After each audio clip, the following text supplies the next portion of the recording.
Hello engineers, मैं corporate trainer Amit एक बार फिर से लेके आ गया हूँ फाउंडेशन के ऊपर एक वीडियो। पिछली वीडियो में मैंने बात की थी फाउंडेशन के टाइप्स के बारे में, जिसमें हमने जाना था कि फाउंडेशन हमारी दो टाइप की होती हैं, shallow foundation and deep foundation. लेकिन आज जो हम बात करने वाले हैं वो बात करने वाले हैं डीप फाउंडेशन। जैसा कि मेरी पिछली वीडियो में कमेंट्स आ रहे थे कि सर आप डीप फाउंडेशन के बारे में थोड़ा और अच्छे से बताइए, तो मैं आज इसी के बारे में बताने वाला हूँ, डीप फाउंडेशन। लेकिन उससे पहले मैं कुछ बच्चों के डाउट सॉल्व कर दूँ। मेरी पिछली वीडियो में किसी ने कमेंट किया था कि सर आप इसका यूज़ भी बताएं, कहाँ कहाँ यूज़ होता है। जैसे हमारी सैलो फाउंडेशन थी, तो मैं आपको बता दूं सैलो फाउंडेशन का जो हम यूज़ करते हैं वो एज़ पर कंडीशन करते हैं कि हमें कहाँ कैसी कंडीशन मिल रही है। जैसे अगर मैं बात करूँ, जो हमारी पहली फुटिंग आती है वो आती है हमारे पास आइसोलेटेड फुटिंग। तो आइसोलेटेड फुटिंग की हमें जरूरत कहाँ पड़ सकती है, जहाँ हमारी सॉइल के पास इतनी बेयरिंग कैपेसिटी है कि वो उसका लोड झेल सकती है, तो वहाँ हम आइसोलेटेड फुटिंग का यूज़ कर सकते हैं। वहीं अगर बात की जाए राफ्ट फाउंडेशन की, तो राफ्ट फाउंडेशन का यूज़ वहाँ होता है जहाँ सॉइल की बेयरिंग कैपेसिटी कम होती है या फिर मुझे बेसमेंट बनाना हो, तो वहाँ पर भी मेरे पास राफ्ट फाउंडेशन का यूज पड़ सकता है। तीसरी बात करूँ तो मैं स्टिफ फुटिंग, तो स्टिफ फुटिंग की कंडीशन डिपेंड होती है कि अगर मुझे एक ही फुटिंग पर सारे कॉलम रेस्ट कराने या मुझे पूरी ब्रिक वर्क कराना, तो वहाँ पे मैं स्टिफ फुटिंग कर लेता हूँ। तो आज हम दोस्तों बात करेंगे डीप फाउंडेशन के बारे में। तो डीप फाउंडेशन के बारे में मैं आपको थोड़ी सी नॉलेज और दे देता हूँ, सैलो फाउंडेशन और डीप फाउंडेशन हम कैसे पहचानते हैं। तो अगर मैं बात करूँ इसके अंदर shallow foundation and deep foundation, तो सैलो फाउंडेशन होती है, सिंपल सा मैंने क्राइटेरिया बताया था कि इसकी जो विड्थ होती है वो ज़्यादा होती है इसके डेप्थ से, और डीप फाउंडेशन के अंदर जो इसकी विड्थ होती है वो कम होती है इसकी डेप्थ से। तो ये सिंपल सा क्राइटेरिया होता है जिससे हम देख के पहचान सकते हैं कि अगर हमारे फाउंडेशन की विड्थ ज़्यादा है और डेप्थ कम है तो वो सैलो में आएगा। लेकिन हमारे डीप फाउंडेशन के अंदर क्या होता है कि उसकी विड्थ कम होती है लेकिन डेप्थ बहुत ज़्यादा होती है। तो अब बात करते हैं डीप फाउंडेशन की हमें ज़रूरत कहाँ पड़ती है। तो उसके दो क्राइटेरिया हैं। पहला है कि सॉइल बेयरिंग कैपेसिटी, अगर सॉइल के अंदर बेयरिंग कैपेसिटी नहीं है बिल्कुल भी, तो वहाँ हम यूज करते हैं डीप फाउंडेशन। दूसरा है कि अगर हम स्काई क्रैपर बिल्डिंग बना रहे हैं, अगर हम स्काई क्रैपर बिल्डिंग बना रहे हैं यानी कि हाई राइज बिल्डिंग, बहुत ऊंची ऊंची इमारतें बना रहे हैं जिनका बहुत सारा लोड आता है, तो ऐसे लोड को बियर करने के लिए यानी कि हैवी स्ट्रक्चर को जब हम बनाते हैं तो वहाँ पर हमें क्या करना पड़ता है, वहाँ हमें पाइल फाउंडेशन करना पड़ता है। जैसे अगर हम ब्रिज भी बना रहे हैं या मेट्रो का कोई पुल बना रहे हैं तो वहाँ हमें पाइल फाउंडेशन का यूज़ करना होता है। तो जैसा कि ये दो कंडीशन हो गए, अगर सॉइल की बेयरिंग कैपेसिटी कम है तो हम वहाँ पे डीप फाउंडेशन करेंगे। अगर स्काई क्रैपर बिल्डिंग से बहुत हैवी स्ट्रक्चर है, बहुत हैवी स्ट्रक्चर लोड है, इसमें मैं लिख देता हूँ हैवी स्ट्रक्चर, हैवी स्ट्रक्चर, अगर हैवी स्ट्रक्चर है तब भी हम वहाँ पे क्या करने वाले हैं, डीप फाउंडेशन करने वाले हैं। अब हम बात करते हैं डीप फाउंडेशन कितने टाइप के होते हैं। तो जनरली डीप फाउंडेशन हमारे दो ही टाइप के होते हैं। पहला होता है हमारे पास इसके अंदर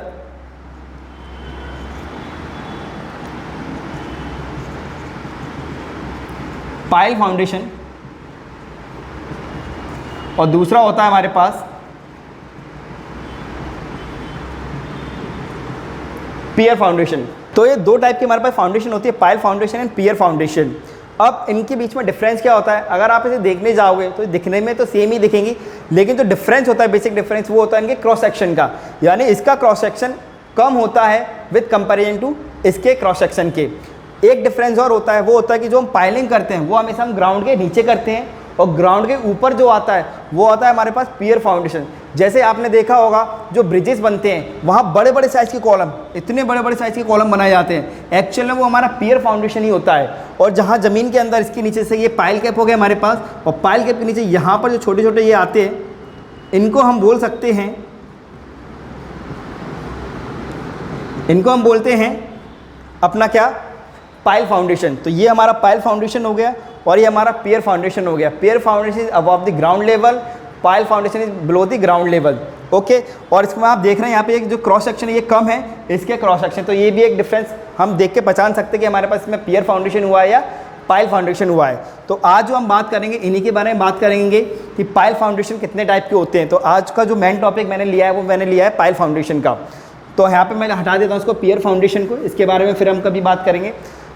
लगभग ये वैसे सेम ही होते हैं, ज़्यादा हमें इसे डिफाइन करने की ज़रूरत नहीं है, पाइल और पियर। तो अगर हम पाइल समझ लेंगे तो हमें पियर भी अच्छे तरीके से समझ में आ जाएगी। तो आज हम जो बात करेंगे वो हम करेंगे पाइल फाउंडेशन के बारे में। तो पाइल फाउंडेशन की अगर बात की जाए तो पाइल फाउंडेशन को हम 2 हिस्सों में डिवाइड करते हैं, यानी कि 2 टाइप्स में बांटते हैं। पहला टाइप आता है इसका बेस्ड ऑन फंक्शन। पहला टाइप हो जाएगा इसका बेस्ड ऑन फंक्शन। जो दूसरा आता है वो आता है इसका बेस्ड ऑन मटेरियल। तो ये 2 टाइप होते हैं इसके, based on function, based on material. Function का मतलब हम इसको कैसे यूज कर रहे हैं। तो इसके अंदर जो पहला टाइप आएगा वो आएगा मेरे पास शीट पाइल। दूसरा जो होगा वो होगा मेरे पास लोड बेयरिंग पाइल। इसी के अंदर लोड बेयरिंग पाइल 2 टाइप की होती है हमारी, एक एंड बेयरिंग पाइल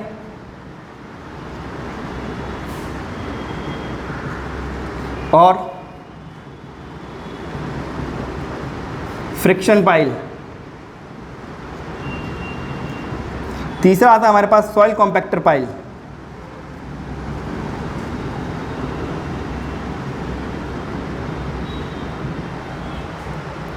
तो ये 3 टाइप की पाइल्स देखिए हमने यहाँ पे बेस्ड ऑन फंक्शन पे, seat pile, load bearing pile, and bearing, load bearing के अंदर आएगा and bearing pile and friction pile, और तीसरी है हमारे पास सॉइल कॉम्पैक्टर पाइल। तो ये 3 टाइप की होगी। अगर हम बात करें बेस्ड ऑन मटेरियल, तो मटेरियल पे हमारे पास होती हैं, सबसे पहले आता है हमारे पास इसमें टिम्बर पाइल। दूसरा टिम्बर पाइल के बाद आएगा हमारे पास स्टील पाइल। फिर आता है हमारे पास कंक्रीट पाइल। तो ये कुछ 3 तरीके की हमारे पास इसमें पाइल होती हैं, टिम्बर पाइल, स्टील पाइल और कंक्रीट पाइल। तो आपको ये टाइप समझ में आ गया होगा कि पाइल फाउंडेशन को हमने 2 हिस्सों में डिवाइड कर रखा है, based on function and based on material. Function में हमारा seat pile, load bearing pile, and bearing pile, friction pile and soil compactor pile. वहीं अगर बात करें बेस्ड ऑन मटेरियल पे, टिम्बर पाइल, स्टील पाइल और कंक्रीट पाइल। अब हम इनको एक एक से डिस्क्राइब करते हैं। तो सबसे पहले जो हमारी पाइल आती है पाइल फाउंडेशन के अंदर, पहली पाइल आती है शीट पाइल। शीट पाइल के बारे में आपको बता दूं, जो ये सीट पाइल होती है ये हमारा लैटरल लोड सपोर्ट करती है, लैटरल लोड सपोर्ट करेगी। अब ये लैटरल लोड क्या होता है? लैटरल लोड को मैं बोल सकता हूँ हॉरिजॉन्टल लोड। तो ये जो हॉरिजॉन्टल लोड आता है ये इसको भी सपोर्ट करती है। जैसे कि ये मेरी सीट पाइल बनी हुई है यहाँ पर, तो ये जो हॉरिजॉन्टल लोड आएगा ये उसको सपोर्ट कर लेती है। अब इसका यूज़ कहाँ होता है? तो इसका यूज हम वहाँ करते हैं जहाँ पर हॉरिजॉन्टल लोड आता है। फॉर एन एग्जाम्पल अगर मैं बात करूँ कि मुझे रिवर के अंदर कोई स्ट्रक्चर बनाना है, तो वहाँ मैं कौन सी पाइल यूज़ करने वाला हूँ? Seat pile. या फिर रिवर के जो बैंक्स होते हैं, किनारे होते हैं, अगर उनमें इरोजन ज़्यादा हो रहा है तो इरोजन से बचाने के लिए भी हम वहाँ पे कौन से यूज़ कर सकते हैं? सीट पाइल का यूज़ कर सकते हैं। तो ये हमारा सीट पाइल हो जाता है। नेक्स्ट जो हमारे पास पाइल आता है वो आता है मेरे पास load bearing pile. Load bearing pile, तो लोड बेयरिंग पाइल, ये जो लोड बेयरिंग पाइल होती है ये जो लोड लेती है वो ये लोड लेती है हमारा वर्टिकल सपोर्ट। तो बिल्डिंग का जो भी वर्टिकल लोड आता है उसको रजिस्ट करने के लिए हम जो पाइल यूज़ करते हैं वो हम यूज़ करते हैं load bearing pile. Load bearing pile के अंदर ही हमारे पास 2 टाइप की पाइल और आती हैं। वो आती है हमारे पास एक and bearing pile, and bearing pile, और दूसरी आती है हमारे पास फ्रिक्शन पाइल, फ्रिक्शन पाइल। तो अगर मैं बात करूं एंड बेयरिंग पाइल की, तो ऐसी जगह जहां पर जो हमारी सॉइल है बहुत ही ज़्यादा लूज़ है और उसके कई मीटर नीचे जाने तक भी हमें हार्ड स्ट्रेटा नहीं मिल रहा है, तो हम क्या करते हैं? हम इतना नीचे जाते हैं, उसके इतना नीचे जाते हैं कि हमें वहाँ पर एक रॉक सरफेस मिल जाती है, यानी हार्ड सरफेस मिल जाती है, चट्टान वगैरह मिल जाती है। तो वहाँ पर हम यूज़ करते हैं एंड बेयरिंग पाइल, जिससे हमारी बिल्डिंग का सारा लोड सेफली पृथ्वी के अंदर यानी कि अर्थ के अंदर ट्रांसफ़र हो सके।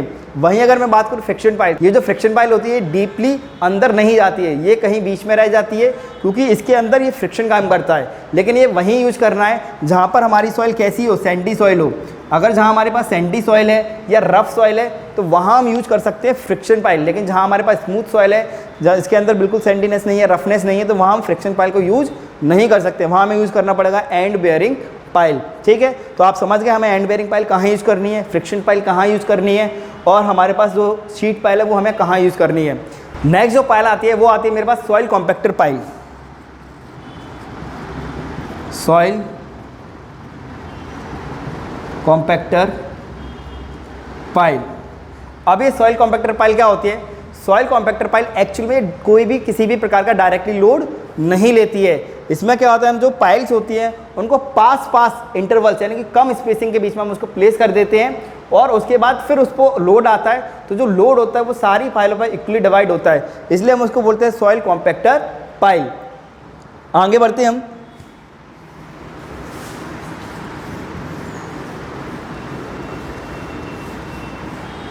तो ये हमने समझ लिया था बेस्ड ऑन फंक्शन। अगर हम बात करें बेस्ड ऑन मटेरियल, तो बेस्ड ऑन मटेरियल जो पाइल आती है वो होती है हमारे पास कंक्रीट की होती है, कंक्रीट पाइल हो सकती है, या फिर हमारे पास टिम्बर पाइल हो सकती है,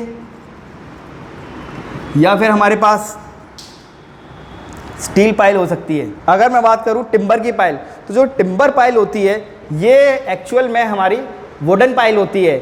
हम इसे लकड़ी से बनाते हैं, लेकिन इसके कुछ फ़ायदे भी है कुछ घाटे भी है। फ़ायदा ये है कि हमें ये ईजिली मिल जाती है, ठीक है। उसके बाद हम इसे ड्रिवन आसानी से कर सकते हैं। डिसएडवांटेज क्या है? डिसएडवांटेज है कि स्ट्रेंथ में कमज़ोर होती है, हम इसे ज़्यादा लेंथ तक अंदर नहीं ले सकते क्योंकि इसकी एक फिक्स्ड हाइट होती है, हमें ज़्यादा लंबाई की नहीं मिल सकती है। इसी प्रकार कंक्रीट की जो पाइल होती है हम इसे दो हिस्सों में डिवाइड कर सकते हैं, एक कास्ट इन सिटू, कास्ट इन, और एक हम कर सकते हैं प्री कास्ट। तो दो टाइप की पाइल इसके अंदर आ सकती है। अगर मुझे कास्ट इन सिटू वाली पाइल यूज़ करनी है तो उसमें क्या होता है कि हम पहले गड्ढा करते हैं, एक्सकवेशन कराते हैं एंड देन उसके बाद उसके अंदर कंक्रीट पोर कराते हैं, तो इसे बोलते हैं कास्ट इन सिटू, यानी कि उसी जगह पर रह के उसी को हमें वहाँ पे कंक्रीटिंग करना होता है, तो उसे हम बोल सकते हैं कास्ट इन सिटू। इसका मतलब हो गया कि अगर मुझे बहुत ज़्यादा लेंथ की लंबाई चाहिए तो मैं वहाँ पर ये वाली पाइल यूज़ कर सकता हूँ। लेकिन ये प्री कास्ट होती है, ये पहले से बनी हुई आती हैं। अभी हमारी सर्कुलर भी हो सकती हैं और स्क्वायर शेप में भी हो सकती हैं। तो अगर मैं बात करूँ सर्कुलर शेप में, तो ये पहले से ही बनी हुई आती हैं जिन्हें हमें इंस्टॉल कराना होता है। नेक्स्ट जो आती है टिम्बर पाइल तो हो गया हमारे पास। नेक्स्ट जो आती है स्टील पाइल। अब स्टील पाइल भी हमारे पास दो टाइप की आ सकती हैं, या तो वो आई सेक्शन हो सकता है या फिर वो हॉलो सेक्शन हो सकता है। हॉलो सेक्शन ये जो पाइल होती है थोड़ी कॉस्टली पड़ती हैं, लेकिन जो उनकी स्ट्रेंथ होती है वो दोनों से काफ़ी ज़्यादा हाई होती है।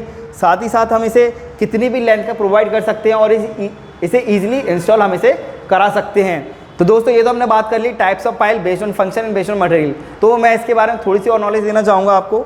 जैसे अगर हम बात करें पाइल, तो जो पाइल की जो डेप्थ रखते हैं वो हम रखते 3 मीटर से ज़्यादा, 3 मीटर से हमारी मोर देन 3 मीटर, 3 मीटर से ज़्यादा इसकी डेप्थ होनी चाहिए। और साथ ही साथ ये कहाँ तक ले जा सकते हैं, तो जैसा मैंने स्टडी किया तो स्टडी में मुझे पता चला है 65 मीटर तक। तो हम इसे डेप्थ 65 मीटर तक ले जा सकते हैं। बाकी ये कंडीशन पे डिपेंड करता है कि बिल्डिंग का लोड कितना है, जितना लोड आएगा उतनी हमें डेप्थ बढ़ानी पड़ती है। तो यही इसका क्राइटेरिया होता है। तो दोस्तों आज हमने इस वीडियो में जाना डीप फाउंडेशन के बारे में। तो एक बार मैं आपको रिकॉल करा देता हूँ। तो डीप फाउंडेशन हम दो ही जगह कर सकते हैं, या तो हमारे पास सॉइल की बेयरिंग कैपेसिटी कम हो, या फिर बहुत हाई राइज बिल्डिंग बन रही हो, बहुत हैवी स्ट्रक्चर बन रहा हो जहाँ सॉइल के अंदर इतनी कैपेसिटी नहीं हो कि वो पूरा का पूरा लोड सह सके, तो वहाँ पर भी हमें पाइल फाउंडेशन या डीप फाउंडेशन करना होता है। वहीं अगर हमने डीप फाउंडेशन के टाइप भी जाने, पाइल फाउंडेशन और पियर फाउंडेशन, फिर हमने पीएल फाउंडेशन के टाइप जाने कि दो टाइप के होते हैं, based on function and based on material. फिर फंक्शन के अंदर हमने अलग अलग टाइप लिए एंड मटेरियल्स के अंदर भी हमने अलग अलग टाइप लिए। तो ये हो गया। उसके बाद हमने इसकी डेप्थ देखी कि 3 मीटर से ज़्यादा होगी तो वो हमारा डीप फाउंडेशन कहलाएगा। 65 मीटर तक हम इसे ले जा सकते हैं। बाकी ये उसकी कंडीशन पर डिपेंड करता है कि इसका कितना लोड आने वाला है। तो दोस्तों अगर आपको अभी भी इसमें कुछ डाउट रह जाता है तो आप मुझे कमेंट करें, और अगर आप चाहते हैं कि इसमें और वीडियो बनाऊं तो मैं इस पर जो नेक्स्ट वीडियो लाने वाला हूं वो नेक्स्ट वीडियो लाऊंगा इसका बीबीएस निकालना, कि अगर मेरे पास पाइल फाउंडेशन हो रहा है तो उस पाइल फाउंडेशन में मैं बीबीएस कैसे निकाल सकता हूं, बार बेंडिंग शेड्यूल कैसे कर सकता हूं, पाइल कैप का बीबीएस कैसे निकाल सकता हूं। तो अगर आप और भी चाहते हैं कि मैं इस तरह की वीडियो बनाऊँ तो मुझे कमेंट करें, तो मैं नेक्स्ट वीडियो इस टॉपिक पर ज़रूर बनाऊँगा। दोस्तों अगर इस तरह की नॉलेज भी आपको भी चाहिए और आप भी सीखना चाहते हो तो आप हमारे फिजिटल ट्रेनिंग मॉडल को ज्वाइन कर सकते हैं। इसके अंदर हम 60 डेज़ की ट्रेनिंग प्रोवाइड कराते हैं, जिसमें हम आपको क्लासरूम में भी पढ़ाते हैं और साइट पर भी ले जाते हैं, और आपको एक इंजीनियर की तरह सिखाते हैं कि हमें एज ए इंजीनियर हमें क्या क्या चेक करना चाहिए जब हम साइट विजिट करने जा रहे हैं, और हमें किस प्रकार की नॉलेज होनी चाहिए एज अ फ्रेशर इंजीनियर। क्योंकि आप जब भी मार्केट में जाते हो तो आपको फ्रेशर इंजीनियर काउंट किया जाता है, लेकिन आप जो हमारा कोर्स ज्वाइन करके जाओगे तो आप फ्रेशर नहीं रहने वाले हो, आपको 2 महीने की ट्रेनिंग में किसी 5 साल के बंदे के बराबर एक्सपीरियंस हो जाएगा। तो अगर आपको भी ट्रेनिंग ज्वाइन करनी है तो अभी कॉल कीजिए 9111001234 पर, जहां आप इंक्वायरी कर सकते हैं कि आपको ट्रेनिंग कैसे ज्वाइन करना है। मिलते हैं नेक्स्ट वीडियो में। जय हिंद, जय भारत।